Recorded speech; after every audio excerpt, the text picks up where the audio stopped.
आपने कभी सोचा है वो कौन सी रेडिएशन है जो सबसे ज़्यादा खतरनाक है?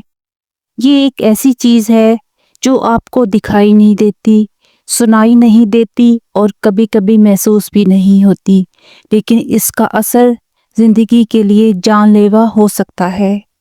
हर किसी ने सुना है रेडिएशन के बारे में, लेकिन क्या आप जानते हैं कि हर रेडिएशन खतरनाक नहीं होती? जो सबसे डेंजरस है वो आपके आसपास हो सकती है बिना किसी वार्निंग के। तो आज हम बात करेंगे उस रेडिएशन के बारे में जो दुनिया की सबसे खतरनाक रेडिएशन है। उसका असर कैसा होता है, कहाँ मिलती है, आप इससे कैसे बचें, ये सब कुछ मैं आज आपके साथ शेयर करूंगी।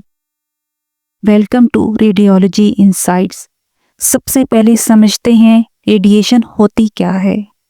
रेडिएशन असल में एनर्जी है जो किसी भी फॉर्म में ट्रैवल करती है, या तो वेव्स की शेप में या पार्टिकल्स की फॉर्म में। ये दो कैटेगरीज में होती है।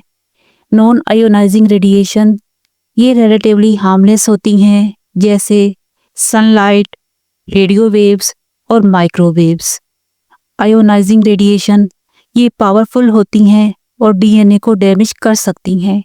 इसमें x rays, gamma rays, alpha particles और बीटा पार्टिकल्स शामिल हैं।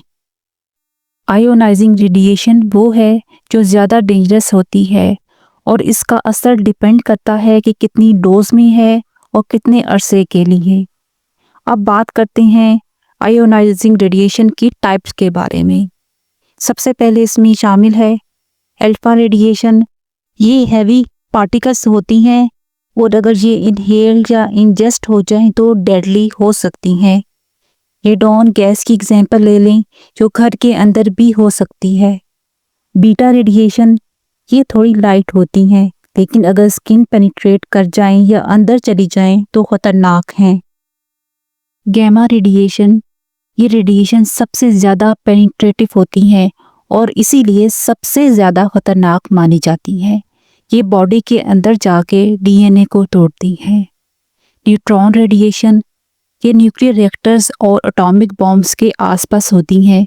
इसका असर सबसे ज़्यादा होता है क्योंकि ये डीप टिश्यू पेनिट्रेट करती हैं। हिस्ट्री के कुछ रियल लाइफ एग्जांपल्स देखते हैं।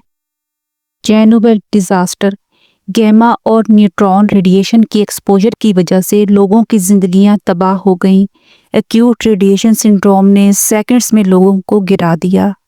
हिरोशिमा और नागासाकी, जब एटॉमिक बॉम्ब ड्रॉप हुआ, उस रेडिएशन का असर आज तक सर्वाइवर्स के डिसेंडेंट्स में देखा जाता है।